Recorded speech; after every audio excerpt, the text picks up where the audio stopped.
안녕하세요. 오늘의 데일리 뉴스레터에 오신 것을 환영합니다. 1. 공동 개발 선택. 2. 경계심이 높은 상태. 3. 새로운 실크로드가 한국에 열렸습니다. 한번 진실을 알아봅시다.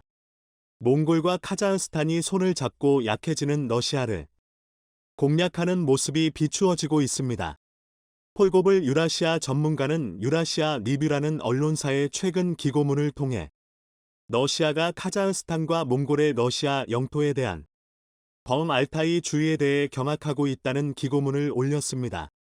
특히 그는 카자흐스탄과 몽골 두 나라 사이에 놓인 러시아령 공화국 알타이 공화국에 대한 러시아의 통제를 제거하고 양지역을 연결하는 새로운 철도 노선 개발에 착수한 것으로 보인다고 언급했습니다. 그는 이 노선이 만들어지게 되면 시베리아 횡단철도의 카피 노선이 될 것으로 분석했습니다. 이것은 유라시아 대륙 끝에 위치한 대한민국의 엄청난 지정학적 변동을 예고하고 있습니다. 현재 세계 외교 무대에서 소위 요즘 말로 인사가 되고 있습니다. 프랑스 대통령 마크롱이 몽골을 처음으로 방문하는가 하면 한미몽 3국 외교 당국자들이 삼각동맹의 트라이앵글을 만들기 위한 협의체 구성에 나서고 있습니다. 경제학자들이 주목하는 부분은 바로 몽골은 중국과 러시아에 눈치를 볼 수밖에 없는 내륙 국가라는 점에 주목합니다. 그런데 그 국경을 마주하고 있는 나라가 하필 중국과 러시아라는 부분은 몽골에게 더욱 큰 약점이 되고 있습니다. 놀랍게도 몽골과 카자흐스탄 더 나아가서 유럽의회 보수당 진영에서 몽골의 중국과 러시아가 아닌 또 다른 국경 출로를 만들어줄 것으로 기대되고 있는 상황입니다. 놀라운 부분은 이것이 장기간에 걸친 아주 먼 미래의 국가 비전이라는 것이 아닙니다. 이것은 금년도 내년도 아주 빠른 속도로 다가올 미래일 가능성이 높다는 부분에 주목해야 하는 것입니다. 이 같은 구상은 놀랍게도 중국에도 어마어마한 지정학적 위협이 될 수 있어 여러 변화를 살펴보려고 합니다. 그럼 하나씩 살펴봅니다. 첫 번째, 몽골의 새로운 국경 만들어지나. 현재 유럽의회 보수진영 ECR 측에서는 프리네이션 오브 포스트 러시아 포럼이라는 조직과 함께 새로운 러시아의 미래 지도를 그리고 있습니다. 그 중에서 주목할 만한 나라는 바로 알타이 공화국이라는 러시아 연방에 소속된 지역입니다. 알타이 공화국은 알타이산이라는 해발고도 4,500m가 넘는 산이 있어 유라시아 지역에서는 존재감이 큰 산입니다. 혹자는 이 지역을 기준으로 트랜스 유라시아 언어 즉 언어 문법적 순서가 같은 터키어, 몽골어, 퉁구스어, 한국어, 일본어의 시작 지점으로서 알타이 지역이 우라탈타이 계통의 문화권의 시작점이 아닐까 추측 거론되기도 하지만 최근에는 고조선의 뿌리가 되는 홍산 문화가 발견된 유화강 일대가 트랜스 유라시아 언어의 출발 지점과 관련성이 높다는 학계의 의견에 좀 더 힘이 실리고 있기도 합니다. 어쨌든 이 알타이 지역은 역사 언어 최근에는 군사 지정학자들이 주목하는 장소가 됐습니다. 바로 몽골이 새로운 유상 출로를 얻게 될 가능성이 생기고 있기 때문입니다. 유럽의회 ECR 프리네이션 오브 포스트 러시아 포럼에서는 알타이 공화국이 러시아 연방으로부터 독립될 것이라고 예고하고 나섰습니다. 그 시기는 우크라이나전 종전 푸틴의 레짐 체인지가 일어날 때 눈 깜짝할 사이에 발생할 가능성이 예상됩니다. 과거 1980년대 말 90년대 초 소비에트 연방이 붕괴되어 미국과 어깨를 나란히 하던 그 소련이 여러 조각으로 쪼개질 것이라고는 많은 사람들은 소련 해체 직전까지도 알지 못했습니다. 그런데 그러한 일이 당장 닥치게 될 가능성이 아주 높은데 그중 유력한 지역이 바로 알타이 공화국이라는 것입니다. 알타이 공화국은 몽골에게 새로운 육상 출로를 열어줍니다.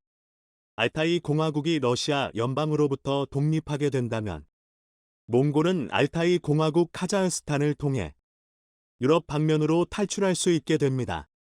주목할 만한 부분은 2022년 12월 카자흐스탄과 몽골 두 나라가 카자흐스탄 몽골 수교 30주년 국제회의로 몽골 외무부 청사에서 개최됐는데 주목할 만한 부분은 양국이 알타이 산맥을 기준으로 새로운 운송 경로를 구축하자는 제안을 했다는 점입니다. 이 두 나라는 알타이 공동의 집이라는 공동체를 만들고 있는데 이러한 운송망 구상이 현실화될 경우 앞서 언급한 유럽의회 보수진영 측이 내놓은 알타이 공화국 분리독립론과 연계되어 몽골 알타이 공화국 카자흐스탄 그리고 지중해 방면으로 빠져나갈 수 있는 새로운 물류망 구축이 가능해지게 된다는 것입니다. 즉 더 이상 몽골이 러시아와 중국의 눈치를 볼 필요가 없는 나라가 될 수 있다는 것입니다. 두 번째, 몽골의 새로운 철도 노선 구상. 몽골과 카자흐스탄 양국은 지난 2022년 12월 양국 수교 30주년 회의를 개최하면서 알타이 공화국을 중심으로 한몽골 카자흐스탄을 연결하는 교통망 구축에 대한 어젠다를 발표했습니다. 이것은 아주 중요한 의미를 갖습니다. 미군이 주둔하고 있는 터키, 조지아, 아르메니아, 카자흐스탄, 알타이, 몽골로 연결되는 친서방 라인이 만들어지게 되는 것입니다. 이곳을 통해서는 미군이나 나토군 같은 서방의 군대가 쉽게 오고 갈 수 있는 환경이 만들어지게 되며 미 달러화 기준의 서방 자본 파이프라인이 만들어지게 되어 막대한 부가 이 지역에 쌓이게 될 것으로 기대되는 노선입니다. 이 노선을 통해 중앙아시아 지역에서 생산되는 천연가스, 석유 등을 수입하기에 용이해지게 됩니다. 그 말 뜻은 그동안 몽골이라는 나라가 중국과 러시아 사이에서 무기 수입도 제대로 못하고 서방 진영 국가의 군대들과 교류를 하기 위해서 중러의 눈치를 보는 나라였다면 이제는 적극적으로 서방 진영의 힘을 끌어들이기에 용이해져 중국과 러시아 사이에서 눈치를 볼 필요가 없이 몽골 민족의 대중흥이 다시금 이뤄질 가능성이 생기고 있는 것입니다. 이것은 약 1000만에서 1600만 명가량의 몽골 민족을 규합한 새로운 친서방 민주주의 민족국가가 탄생할 가능성이 높다는 것을 의미합니다. 그러나 중국과 러시아가 이 루트를 방해하고 나서고 있습니다. 바로 중국은 상하이 협력기구 그리고 C5 플러스 차이나 협력기구를 구성하여 카자흐스탄을 포함한 중앙아시아 국가들을 친중국 국가로 포섭하고 있고 또 러시아의 경우에는 아예 카프카스 지역, 즉 조지아와 아르메니아 지역을 공략하여 이 유라시안의 새로운 교통망을 끊어놓기 위한 전략에 지속적으로 착수를 하고 있는 상황입니다. 그러나 최근 이 노선 축선상에 위치한 조지아의 경우에는 유럽연합, 가입 나토 가입을 강력하게 요구하며 반러시아 진영에 참여한 상황이고 러시아의 지원을 받는 아르메니아와 서방의 지원을 받는 아제르바이잔의 충돌의 경우에는 아제르바이잔의 승리로 기우는 모습입니다. 또 카자흐스탄도 현재 친중국의 외교 행보를 보이고 있으나 지난 2022년부터 조금은 달라지는 외교 행태를 보이고 있습니다. 2022년 카자흐스탄 시위와 우크라이나 전쟁을 기점으로 카자흐스탄이 정치개혁을 단행하면서 미국과의 군사 협력을 논의하기에 이르는 상황입니다.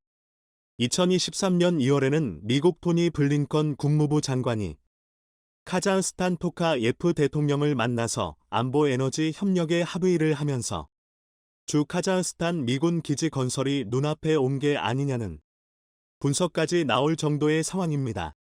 이제 마지막 남은 지역은 바로 알타이 공화국입니다. 몽골계 소수민족의 분리주의 운동이 활발했던 지역인 만큼 우크라이나 종전 포스트 푸틴 시대가 열리게 된다면 러시아에서 새롭게 독립국가로 세워질 가능성이 높습니다. 때문에 몽골에서부터 유럽까지 연결될 수 있는 친서방의 자본주의와 민주주의의 파이프라인이 만들어지게 될지 주목됩니다. 세 번째, 한국의 중요한 이유.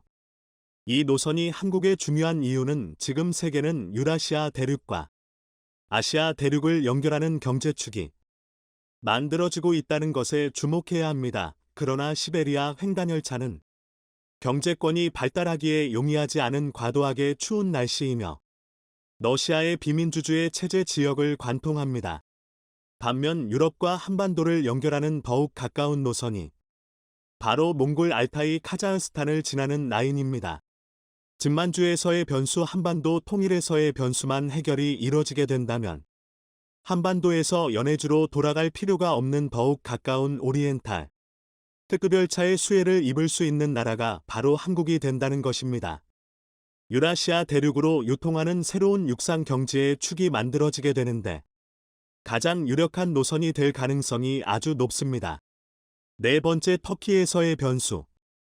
터키는 최근 에르도안 행정부의 30년 장기 독재가 성공적으로 이뤄지게 되면서 친중국 친러시아에 좀 더 힘이 쏠리는 게 아니냐는 우려가 나왔습니다. 그럼에도 기대되는 부분은 여전히 터키에 미군 기지가 있고 나토의 회원국으로서 터키가 서방 진영에 속하고 있다는 것입니다. 또 터키의 민족주의가 좀 더 강화될 수 있다는 부분은 또 다른 변수입니다. 민족주의 현상은 파시즘과 결부될 수 있어 아주 위험한 사상입니다. 그러나 또 다른 기대 포인트가 있습니다. 에르도안 행정부는 지속적으로 범투르크주의를 강조하고 나선 인물로 알려져 있습니다. 그러나 터키에서의 민족주의, 특히 터키, 아제르바이잔, 카작, 우즈벡 등을 아우르는 민족주의가 친서방화만 이뤄지게 된다면 상황이 또 달라지게 됩니다. 즉 범터키 진영의 민족주의가 민주주의를 추구하고 자본주의 친서방 자유주의를 추구하게 된다면 또 다른 양상이 될 수 있기 때문입니다. 이 같은 현상은 아제르바이잔과 아르메니아에서의 갈등에서 잘 나타납니다. 그러나 아제르바이잔은 범투르크주의를 추구하는 국가로서 터키와 아주 친한 나라입니다. 친서방과 범투르크주의가 잘 섞여 오히려 서방 세계에 도움을 주고 있는 모양새를 떼며 아르메니아의 친러시아 세력을 퇴치하는 데에 어느 정도 혁혁한 공을 세우고 있는 것입니다. 현재 에르도안 행정부의 친중국 친러시아 주의가 거대한 우려와 터키에서의 민주주의 후퇴를 야기할 가능성이 예상되지만 다른 한편으로 살펴보면 또 다른 기대한 부분이 있는 것도 사실입니다. 다섯 번째, 주몽골 미군 기지. 카자흐스탄에 미군 기지가 세워지고 알타이 공화국이 독립하고 몽골이 새로운 출로를 얻게 된다면 자국의 안보를 얻기 위해 몽골은 분명히 주몽골 미군 기지를 설립을 추구할 가능성이 매우 높습니다. 이는 중국머리 위에서 중국을 견제하는 아주 특별한 장치가 될 수 있습니다. 중국을 경계하는 사방 포위망이 완성되게 되는 것입니다. 이것은 만주의 지정학적 중국으로부터의 분리, 내몽골의 몽골로의 흡수 통일 등의 몽골 민족의 통일국가, 이업 달성에 긴밀한 영향을 줄 수 있으며 한반도의 옛고토 회복 즉 단도 영유권 발환 등에 직접적 영향을 끼칠 수 있는 요인이 될 가능성이 있어 지금 한국 내에서는 유라시아 지역에서 일어나는 일에 대해서 집중적으로 관찰을 해야 하며 특히 최근 유럽의회 보수진영 ECR 측에서 진행되는 러시아의 미래를 다시 그리는 일들에 대해서 관심을 갖고 지켜봐야 할 필요성이 있고 또 필요하면 그들과의 접촉을 통해 한국의 국익을 극대화하는 방향을 모색해야 한다는 의견이 나옵니다. 이니 일본의 경우에는 이 같은 이들과 교섭하는 것으로 보입니다. 남사할린에서의 과거 일본 고토 회복, 또 남쿠릴 열도의 북방 고토 회복에 관한 사안에 대해서 국제적인 아젠다화를 할 수 있도록 긴밀하게 소통을 하며 자국의 국익 극대화를 위해 작은 시민단체들에서부터 세밀한 지원과 교류 및 지원을 하고 있는 것으로 분석됩니다. 과연 한국은 유라시아 지역의 민주주의 확산과 인류 보편적 가치 확산을 위해서 최근 사우디아라비아에서 한국 기업들의 역대급 잭팟이 터졌습니다. 바로 한국 기업이 사우디에서 수주한 금액 중 사상 최대치를 기록하며 주목되고 있는 건데요.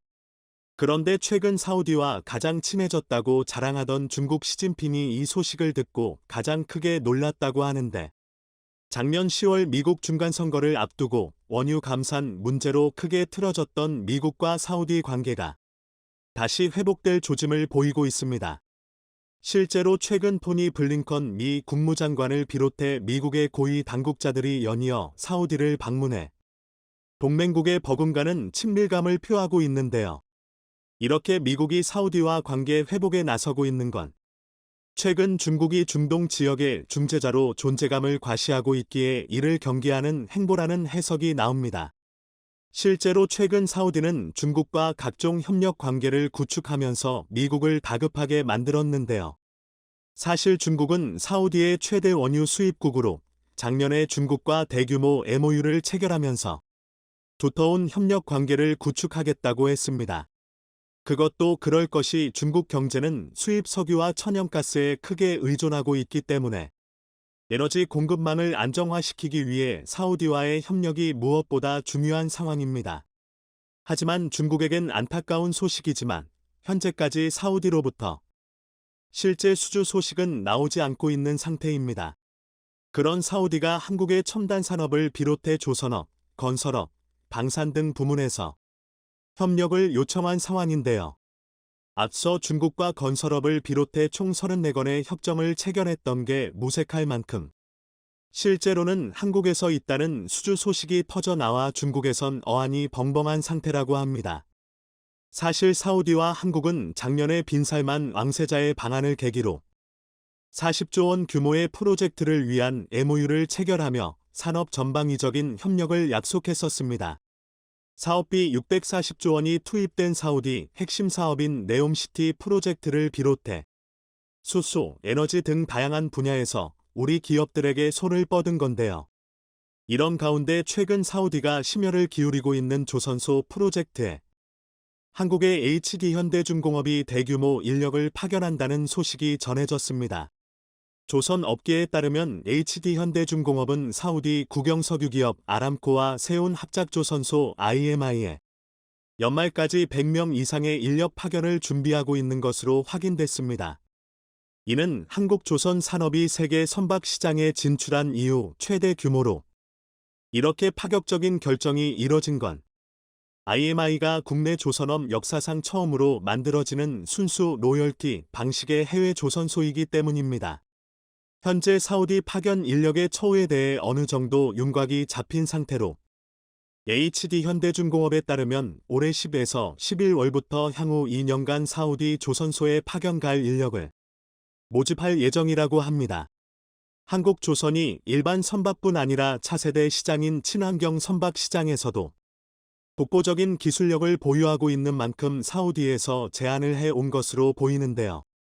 사우디 입장에선 한국만큼 탄탄한 조선 기술을 보유한 나라를 찾을 수 없었을 겁니다.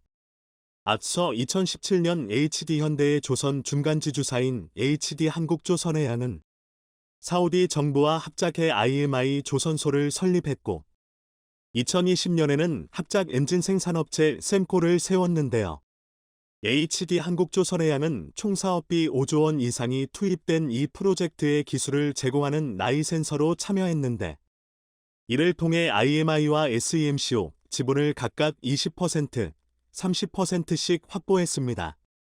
2019년엔 IMI에 초대 영원 유음 반선, VLCC 설계 도면과 건조 기술을 판매하는 계약을 맺으면서 선박 한 척을 건조할 때마다 IMI로부터 로열티를 받는 구조를 만들었습니다. 현재 IMI는 아람코와 바흐리로부터 50척 이상의 원유 운반선 건조 물량을 확보한 상태인데요.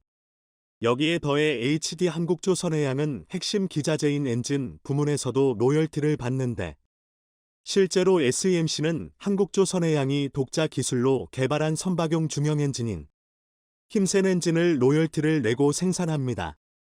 현재 힘센 엔진은 중남미, 중동, 아시아 등 40여 개국에 수출되고 있는데 선박용 중형 엔진 분야 세계 시장 점유율 40% 이상으로 1위를 차지하고 있습니다. 이렇듯 IMI 조선소는 한국 조선업이 글로벌 기술 기업으로 도약하는 데 시발점이 될 것으로 보이는데요. HD한국조선해양에 따르면 중동 지역 최대 조선소인 IMI는 재작년에 완공될 예정이었으나 팬데믹으로 공정이 늦어지면서 올해 완공해 내년 초에는 첫 가동이 이뤄질 예정입니다. 여기에 더해 HD현대중공업이 사우디에 선박용 엔진 공장을 짓는 등 독자 개발한 힘센 엔진의 첫 해외 생산을 착수하기로 했는데요. HD현대중공업에 따르면 HD한국조선해양이 사우디 아람코 개발회사, 사우디 산업투자공사 두스르와 공동 투자에 설립한 엔진 합작사 마키니 최근 사우디 라스 알 헤어에서 엔진 공장 착공식을 진행한 것으로 알려졌습니다. 조선업계에 따르면 이렇게 힘센 엔진을 해외에서 생산하는 건 사상 처음으로 우리만의 차별화되는 기술 수출 전략으로 평가받고 있습니다. 이번 합작 엔진 공장은 사우디 동브라스 알헤어 지역에 킹살만 조선산업단지 내에 4만 5천 평 규모로 지어질 예정으로 여기에는 HD 한국조선해양이 건설 중인 조선소 IMI도 있어 하우 선박 엔진, 조선 사업 시너지도 기대할 수 있을 것으로 보입니다. 마키는 2025년 4분기부터 본격적인 엔진 생산에 착수한다는 계획으로 연간 최대 선박용 대형 엔진 30대, 중형 엔진 235대, 선박용 펌프 160대를 생산할 수 있습니다. 여기에 더해 늘어나는 친환경 선박 수요에 대응하기 위해 이주연료 엔진 생산도 검토하고 있는 것으로 전해졌습니다. 이번 성과는 한국의 엔진 기술이 중동 시장에 진출해 나이 센서로 거듭났다는 데 엄청난 의미가 있는 것으로 보이는데요. 여기서 쌓은 기술력과 생산 노하우를 바탕으로 한국은 선박용 엔진 시장 해외 개척을 단계적으로 이뤄나갈 것으로 기대됩니다. 그런데 최근 또다시 현대건설이 중동에서 잭팟을 터뜨렸다는 소식이 전해졌는데요. 현대중공업은 국내 기업을 통틀어 사우디에서만 6조 원 넘는 역대 최대 규모의 수준 항보를 전해 제2의 중동붐을 이끄는 선두주자가 됐습니다. 국토부에 따르면 현대건설은 지난 24일 사우디 아람코와 아미랄 석유화학 플랜트 패키지 1, 4번 프로젝트 아미랄 프로젝트 수주 계약을 체결했습니다. 사업 규모는 50억 달러, 우리 돈 6조 5천억 원으로 그동안 국내 기업이 사우디에서 수주한 금액 중 사상 최대치입니다. 이로써 현대건설의 올해 상반기 해외건설 수주 실적은 137억 달러 이상으로 치솟아 이니 작년 수주 실적을 넘어서게 됐는데요. 아미랄 프로젝트는 사우디 국영석유 천연가스 기업 아람코가 발주한 사우디 최대 규모의 석유화학단지 건설 사업으로 현대건설은 해당 프로젝트 중 패키지 1과 4의 공사를 수행하는 등 석유화학 제품 생산시설을 지을 예정입니다. 패키지 1은 아미랄 프로젝트의 핵심인 혼합크래커를 건설하는 공사로 공정 부산물을 활용해 화학산업의 쌀로 불리는 에틸렌을 연간 165만 티 생산하는 설비입니다. 패키지 4는 고부가차 화학물질을 생산하는 주요 인프라, 외 기반 설비, 탱크, 출하 설비 등을 포함한 시설 건설 공사로 전해집니다. 이번에 현대건설은 사우디로부터 설계, 구매, 건설 등 공사의 전 과정을 일괄적으로 수행하는 펌키 방식으로 수주했는데요. 즉 세계적 기술력과 설계, 조달, 시공에 뛰어난 역량을 인정받은 결과로 평가됩니다. 그런데 역시나 이 소식을 들은 중국은 닭 쫓던 개 지붕 쳐다보듯 먼 산만 바라보며 망연자실하는 등 사우디가 뒤통수를 쳤다며 난리가 났다고 합니다. 앞서 작년에 시진핑까지 적극 나서 사우디에게 엄청난 공을 들인 가운데 실제 수주 성과는 중국이 아닌 한국에서 나오자 크게 탄식하고 있는 겁니다. 그런데 사실 냉정하게 사우디 입장에서 보면 중국이 아닌 한국을 택한 건 당연한 수순으로 더구나 국가기관 산업을 기술력이 한참 못 미치는 중국에게 함부로 맡길 순 없었던 것으로 보입니다. 중국이 아무리 외교적으로 많은 로비와 공을 들였다고 하더라도 국가 대규모 프로젝트를 놓고 모험을 할 수 없었던 것입니다. 그리고 추가적으로 한국은 사우디와 네옴시티를 비롯해 엘, 수소 등 각종 협력 이어나가고 있는데요. 그런데 이 역시 사우디가 한국에게 AI, 수소에너지 등 분야에서 협력하자며 먼저 제안을 해온 것으로 한국의 기술력을 높게 치켜세우며 인정한 셈입니다. 실제로 앞서 원팀코리아 수주지원단을 이끌고 사우디를 방문한 한국은 빈 살만 왕세자를 만났는데 한국에게 적극적인 액션을 취해왔습니다. 빈 살만 왕세자는 한국과 수소, 엘 분야에서 협력을 기대한다며 수소에너지에 있어 사우디는 일조량, 바람 등 적합한 환경과 개발 의지가 있으며 AI 기술의 에너지 분야 활용 가능성에도 관심이 많다고 강조했는데요. 이번 기회를 통해 한국과 사우디가 전통적인 인프라 협력을 넘어 화웨이 전략을 따라했던 샤오미가 최악의 위기에 빠져 화제입니다. 주력 시장이던 인도에서 대형 폭발 사고가 발생하는가 하면 화웨이가 야심차게 추진한 신규 사업에서 충격 사건이 벌어져 샤오미의 미래 가능성마저 끝장났다는 분석이 나오고 있습니다. 결국 삼성의 초대박이 예상되는데 무슨 일이 발생했는지 자세히 알아보겠습니다. 현재 샤오미의 운명은 화웨이처럼 될 것이란 글들이 일파만파 퍼지고 있습니다. 화웨이는 휴대폰 위기를 극복하기 위해 전기차 사업에 뛰어든 바 있습니다. 2019년 4월 상하이 오토쇼에서 자동차 사업 진출을 발표했고, 화웨이 창업주 런정페이는 자동차를 직접 만들지 않고 기술적으로 도와주는 역할을 하겠다는 선언까지 했습니다. 하지만 미중 갈등 속에 화웨이 스마트폰 판매는 급감했고 2021년 매출이 전년 대비 30% 가까이 줄어들며 위기를 느껴왔습니다. 이에 직접 전기차 생산에 뛰어들며 매출을 끌어올리려 했던 것입니다. 2021년 4월 중소 자동차 기업 사이리스와 1호 전기차를 내놨는데 1회당 주행거리가 짧은 데다 소프트웨어 업데이트마저 잘 되지 않아 불만이 쏟아졌습니다. 결국 첫 해 팔린 전기차는 8,000대 정도로 사실상 실패로 끝나버렸죠. 화웨이가 목표로 잡았던 연간 판매량 30만 대에도 한참 못 미쳤던 것입니다. 그럼에도 또다시 사이리스와 손잡고 고급 SUV 전기차 모델 아이토 M5를 선보였습니다. 화웨이가 직접 차량을 디자인하고 엔지니어링, 판매까지 말기로 하며 기대감을 키웠던 상황입니다. 테슬라를 뒤엎고 유럽 고금차를 뛰어넘겠다며 6천만 원대에 내놓기도 했습니다. 하지만 출시 첫 달, 고작 3,000대 정도가 팔려 순위 12위로 총격을 줬습니다.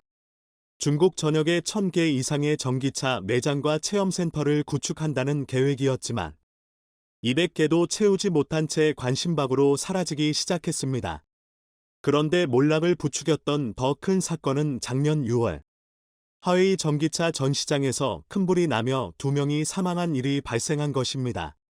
전기차 폭발이 화재로 이어졌는데 직전까지도 이상을 감지하지 못했습니다. 매장 안에 전시돼 있던 아이토 M5 차량은 불에 타 뼈대만 남아 버렸습니다.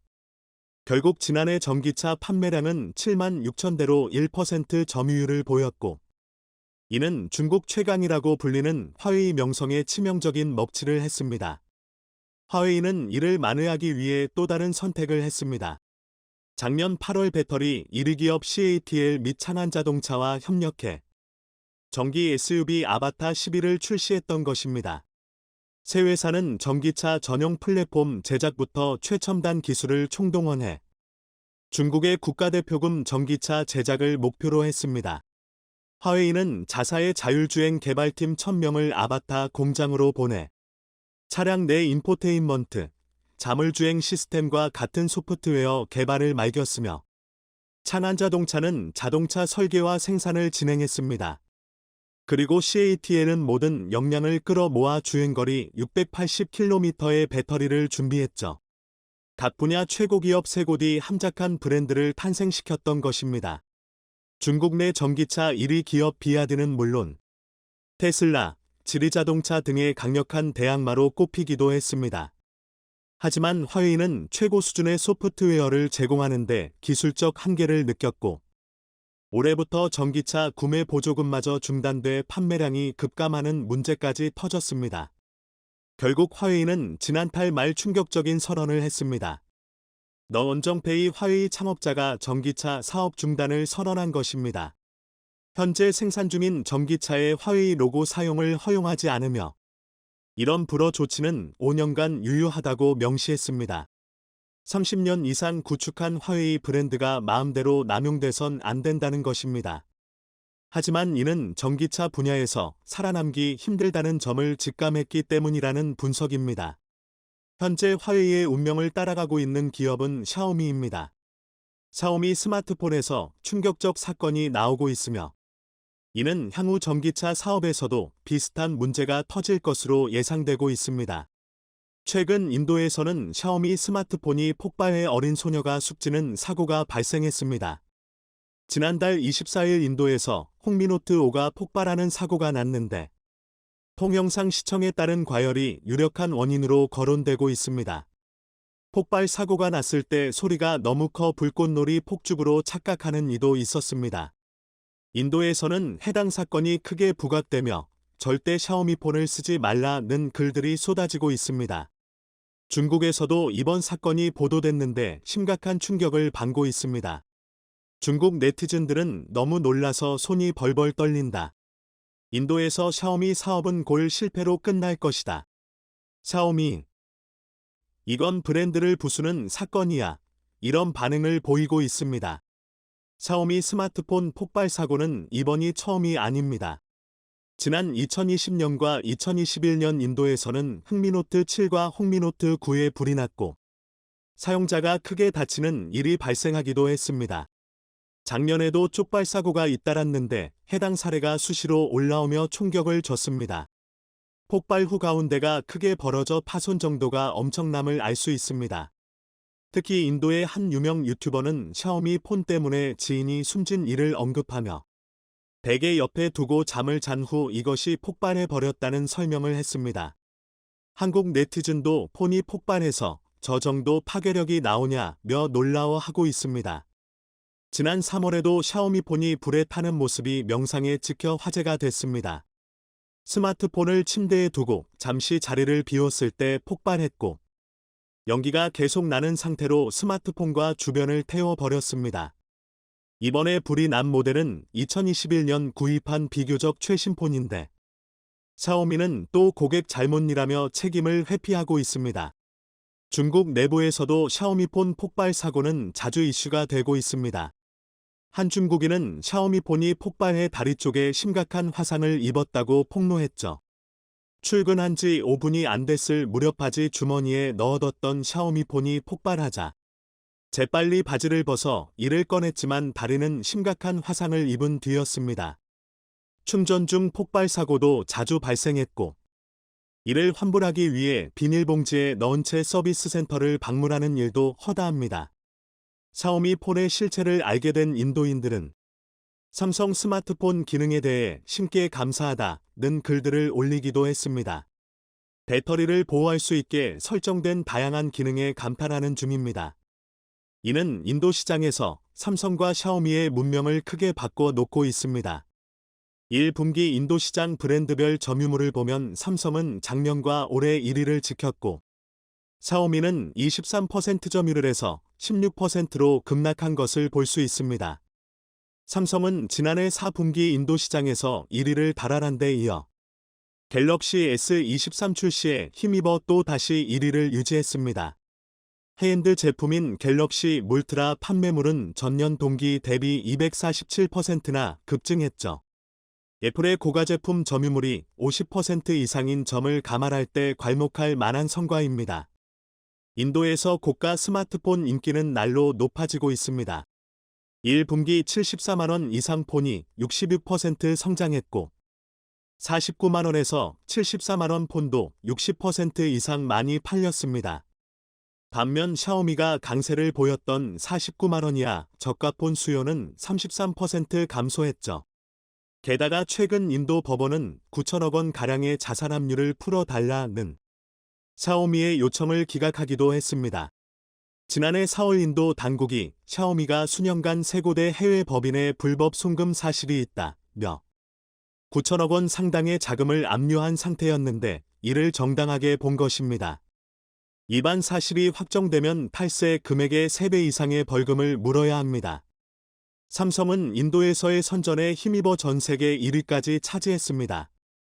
전 세계 스마트폰 시장 규모는 전년 동기 대비 13% 역성장을 나타냈는데 그럼에도 삼성전자 스마트폰 출하량은 6천만 대, 22%를 기록하며 선방했고 애플은 5,800만 대, 21%로 뒤를 따르고 있습니다. 반면 샤오미는 현재도 하락세에서 벗어나질 못하고 있는 상황입니다. 샤오미가 믿고 있던 중국 시장마저 찬바람이 불며 희망이 꺾이고 있습니다. 올 분기 중국 시장 스마트폰 출하량은 6,700만 대로 전년 대비 11%나 감소해 있습니다. 이는 2013년 이후 10년 만에 최저치로 떨어진 상황입니다. 로이터 통신은 소비자들이 저렴한 스마트폰 구매도 꺼린다고 보도했습니다. 중국의 1분기 GDP 성장률은 예상을 뛰어넘는 4.5%를 기록했고, 중국 정부는 민간 수요 활성화를 위한 대책을 내놨지만 소비 침체를 막지 못하고 있는 상황입니다. 현재 중국 매체들은 1분기 샤오미폰 판매는 22% 하락한 반면 삼성은 세계 1위에 복귀했다며 부러움을 나타내고 있습니다. 이를 본 중국인은 샤오미가 인도 시장에서 발목이 잡힌 것이냐 이런 반응을 보이고 있습니다. 샤오미의 해외 매출 비중은 51% 정도인데 그중 인도는 상당히 중요한 시장입니다. 인도에서 판매되는 샤오미폰 99%가 현지에서 생산된 것이고 샤오미 TV 또한 인도에서 100% 생산을 하고 있을 정도입니다. 하지만 현재는 샤오미가 인도에서 철수할지도 모른다는 공포감에 떨고 있습니다. 2020년 인도와 국경 분쟁 후 긴장 관계가 지속되는 것도 불리한 내용입니다. 당시 접경 지역에서 인도군과 중국군이 충돌해 수십 명이 사망했는데 그 후 인도에서는 중국산에 대한 불매가 거세게 일었고 인도 정부는 이를 빌미로 중국 IT 업계에 대한 압박 수위를 높여갔습니다. 이체디나 틱톡 등 중국 스마트폰 앱 300개를 금지했으며 샤오미나 중국 통신업체에 대해 압수수색을 대거 진행하고 있습니다. 샤오미는 지난해 53조 원 정도의 매출을 기록했습니다. 이는 전년 대비 14% 감소한 수치입니다. 순이익은 1조 6천억 원 정도로 전년보다 61%나 감소했죠. 샤오미는 스마트폰이 몰락해가자 화웨이처럼 전기차에 뛰어든 바 있습니다. 2021년 3월 전기차 시장 진출을 공식 선언했고 10년간 최소 100억 달러를 투입하겠다고 했습니다. 지난해 이미 5,700억 원을 투자했는데 연구개발 인력만 2,300명에 달합니다. 올해도 전기차 분야 연구개발에 총 3조 8천억 원을 쓸 예정입니다. 샤오미가 조성한 전기차 펀드는 2조 원에 목박합니다. 샤오미 전체 매출에서 스마트폰 사업이 차지하는 비중은 60% 이상입니다. 하지만 이를 소홀히 해 순이익이 파탄나고 있는데 이는 전기차에 투입할 자금마저 바닥나게 하고 있습니다. 그럼에도 지난달 상하이 모터쇼에 샤오미 회장이 깜짝 방문하며 내년부터 5,600만 원짜리 전기차 생산 계획을 내놓기도 했습니다. 화웨이처럼 자율주행 모빌리티 사업에 집중하고 있는 상태입니다. 배터리 또한 CATL 제품 탄재가 예정되어 있습니다. 이를 통해 2024년 상반기 전기차를 양산하고 첫 해 10만 대, 3년 내 90만 대 판매 계획까지 세우고 있습니다. 하지만 자금난에 허덕이며 올해 6,000명 감원을 예고했는데 샤오미 전체 직원 수가 3만 5천 명이를 감안하면 20%를 줄이겠다는 것입니다. 이런 상황에 샤오미 스마트폰에서 잇따라 쪽발 사고가 터졌고 이는 향후 전기차 사업에서도 쪽발 우려가 커지고 있습니다. 샤오미는 배터리 완충 시간이 5분밖에 걸리지 않는 기술을 홍보했지만 오히려 발열 및 폭발 위험을 높여온 바 있습니다. 샤오미는 현재 약 200여 개의 자동차 관련 특허를 보유 중으로 베이징의 R&D 센터를 포함해 연 30만 대 생산 공장을 준비하고 있습니다. 하지만 이것도 안전성이 무시된 채 과장된 홍보에 치우치고 있다는 분석입니다. 화웨이를 따라 선택한 전기차 사업. 과연 샤오미는 어떤 운명에 처하게 될까요?